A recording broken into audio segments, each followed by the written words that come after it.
শাহিনা একটা ছোট গ্রামে থাকত। গ্রামটা ছিল অনেক শান্ত, চারপাশে সবুজ গাছপালা আর পাখির ডাক।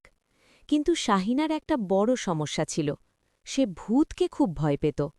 রাতে একটু শব্দ হলেই সে চাদরের নিচে লুকিয়ে পড়ত। একদিন বিকেলে তার বন্ধুরা মাঠে বসে গল্প করছিল। কেউ বলল, শাহিনা, তুই এত ভয় পাস কেন? সাহস থাকলে একদিন জঙ্গলে যা।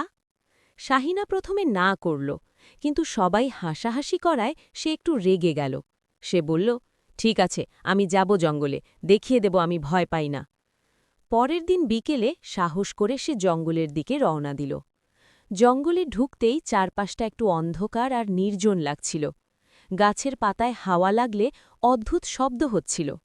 হঠাৎ সে একটা হু শব্দ শুনতে পেল। শাহিনার বুক ধকধক করতে লাগল। সে ভাবল, এই বুঝি ভূত।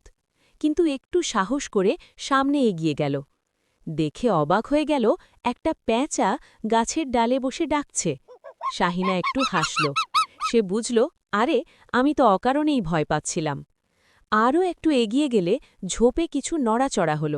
সে এবার দৌড়াতে যাচ্ছিল, কিন্তু নিজেকে থামাল। ধীরে ধীরে কাছে গিয়ে দেখে একটা ছোট খরগোশ। এভাবে পুরো জঙ্গল ঘুরে সে বুঝল, ভূত বলে কিছু নেই, ভয়টা শুধু তার মনের মধ্যে ছিল। গ্রামে ফিরে এসে সে বন্ধুদের বলল, ভয়টা আসলে আমাদের মনের ভিতরে থাকে, সাহস থাকলে সব ভয় জয় করা যায়। তারপর থেকে শাহিনা আর কখনো অকারণে ভয় পায়নি।